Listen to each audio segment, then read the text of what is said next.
Hello and welcome back to TEC Bike Parts. Today we're going to be showing you how to install a booster plug kit onto the Royal Enfield 650 twins, both the Continental GT and the Interceptor 650. Now the booster plug kit for this is totally different to any other bike, and I've had a development booster plug on this particular bike since about June time. We've done a lot of road testing with different exhaust systems, air filters, on the dyno and on the road, and we've been just doing a bit of fine tweaking to get it absolutely spot on. One of the things that's caused a bit of a delay, we've been working with Gen's booster plug, is the special plugs that plug into the harness. These weren't available anywhere commercially, so they've had to be specially moulded, so these will just plug straight in. It makes a nice easy installation. It's simply a plug in either side, and I'm going to show you how to do that now. So first of all, you need to take your right hand side panel off with the key. I'm sure you know how to do that. And release the seat with a little pull catch. Now once you're under the seat, this is what we're looking for here, is this little plug. But what I'm going to do before we do anything else, I'm actually going to take the left hand side panel off, because I want to show you the sensor that it's connected to. So you just undo this little screw here at the back,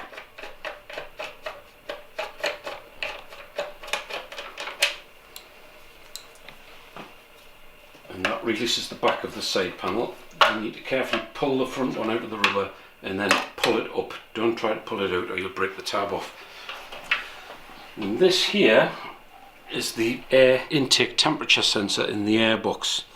Now this is what this plug is connected to, and this is where we're going to plug the booster plug into. So to install the booster plug, you simply unplug either side of that, and you've got a corresponding plug either side of the booster plug that plugs straight in. Now very important when you do this is to make sure your ignition switch is turned off. Never turn it on while you've got anything disconnected in the fuel injection system, otherwise the system will log a fault. It'll think that something's gone faulty, and you just have to get the fault cleared. So what we've got here is we've got the little junction box of the booster plug, and this is the business end here, this silver probe. Now there is a thyristor type temperature sensor inside this little probe that acts in conjunction with the temperature sensor on here, and basically it fools the ECU into thinking the air is colder than what it is. Colder air is denser than warmer air, so therefore with colder air you need more fuel to get the air fuel ratio right. So this say it's 20 degrees ambient temperature. It fools the ECU into thinking it's around about 10 degrees ambient temperature. So it gives the correct fuel for 10 degrees, which normally works out around about 6% extra during acceleration, well, during open loop mode, which is during acceleration or when you're changing the throttle position at any time. It doesn't affect the fueling when you go into closed loop mode, when it's working on the exhaust sensors. That is when you normally, if you're not accelerating, you're cruising, the bike goes into closed loop and continually monitors the fuel mixture sensors off the O2 sensors in the exhaust, and this will have no real play in it then, so therefore it won't affect your fuel economy when you're cruising. So you just need to carefully unclip these two little cable ties on here. Now booster plug says you can mount this sensor either under the tank next to the headstock, or with the place I prefer to mount it is next to the intake of the actual air coming in, and that way it more accurately measures the actual temperature. So what I do here is I'll just use a cable tie and clip it up next to where the actual air intake's coming into the motor. You can put it here, but you will get much more of a cooling effect of the actual air flowing over it. Just under the cover will give you a much better sensing of the actual ambient air temperature around the airbox. So I'll just get a cable tie and clip that up there now.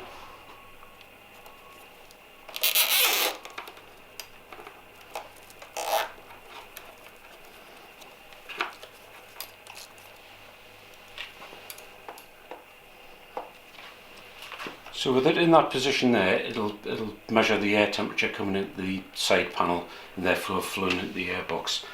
As you'll see, I've already fitted a high flow DNA air filter kit in here. Now, a lot of people have been asking, do I need to modify the ECU or anything when I fit either a high flow filter or high performance silencers or a different exhaust system? The answer is that the ECU is quite safe to run, and it will adjust to a certain amount because they do auto adjust. But there's a couple of tricks that Royal Enfield have done to the programming, and it actually masks the fact that it is very slightly lean during acceleration. Now, all Euro 4 bikes are lean all the time basically, but particularly so during acceleration. Now, I thought it was odd compared to a lot of the other bikes, as this bike actually responds to the throttle quite well. It doesn't have a tendency to stall like a lot of modern bikes have. And then I realised what they've done, the little trick that they've done to mask the effect. They've actually raised the tick-over speed quite a bit. It was a couple of times after riding the bike I noticed, it feels like the cold start's stuck in or something here. Because the tick-over on these bikes is 1200 revs, which is quite high for a big twin. Triumph's tick-overs tend to be around about 900,000 RPM on a big twin, and this one it revs more like a small capacity twin, say something like a 250 or 350 twin at 1200 revs. Now, this tends to mask the fact when you come on and off the throttle during traffic or whatever. If your revs are low and you give the bike a handful of throttle, it's got to speed up the inertia of the crankshaft quite a bit, and this will tend to bog the engine compared to if the bike's doing 1200 revs and not 900 revs. It'll actually spin up quicker because it's already got that bit more inertia in the crankshaft. So it's a neat little trick that they've done. Normally you can't adjust the tick over on an ECU, so they've decided, obviously that's set at the factory, this 1200 thing, and it does mask the fact that the bike is actually quite lean lower down, and fitting a high flow filter and high flow exhausts will only make it generally leaner. It is still safe, it's not to a dangerous level, but it's not back to the days of carburetors where you had accelerator pumps and they were lovely and rich when you cracked the throttle open. You don't get that on Euro 4 because they're not allowed to. Now, this does address that quite a bit. And what I would say, if you want to try this with and without the booster plug on, it's quite simple to do. And the way I judge it normally is, you get the best idea of the throttle responses. If you drive along in first or second gear, take the bike up to about 3000 RPM, you're not going particularly fast.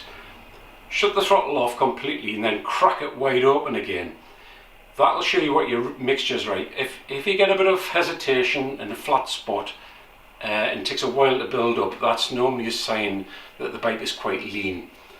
But with the booster plug, you'll feel there's no hesitation at all. Even with a high flow filter or high flow silencers on, if anything, it makes it better, because what happens is when you crack the throttle on, the front end goes light, if not a wheelie completely, and it just surges on. You can feel a massive difference. And even tootling around town on and off the throttle, it's just that little bit crisper when you come back onto the throttle. It isn't going to give you huge amounts of horsepower extra. You put it on the dyno, very, very little difference. It just gives a better air-fuel ratio during the first part of acceleration. But that's where you ride the bike most of the time, and that's where you'll feel the difference. So basically that's the installation done there. You pop your side panel back on, pop your seat back on.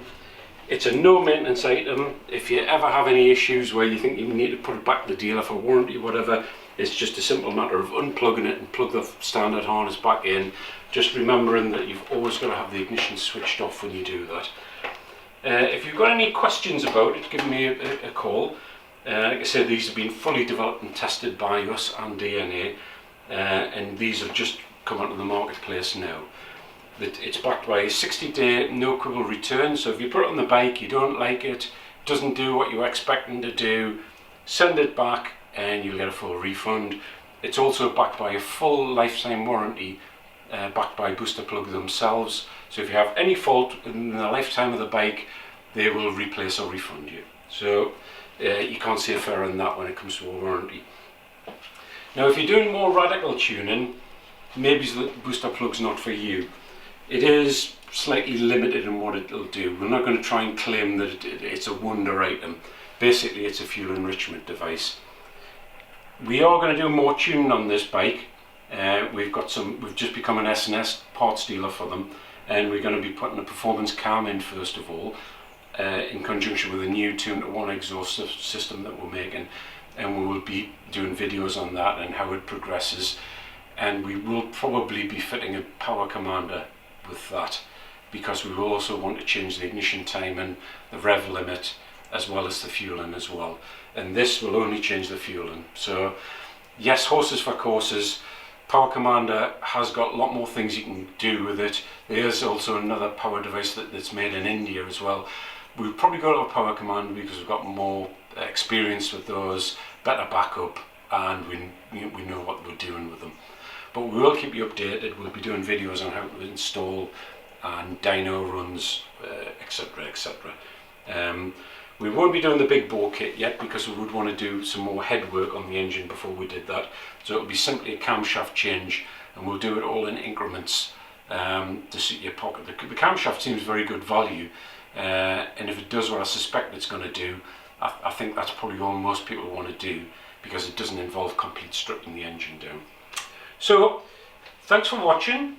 These are on our web shop now, and like I say, they're fully backed up with technical after sales and a full cast iron guarantee. If you have any feedback, send me a message, and keep watching the videos. A lot more parts to come on the Royal Enfields.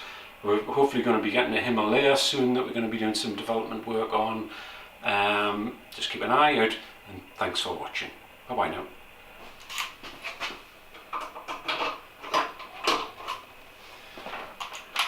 Sure it moves.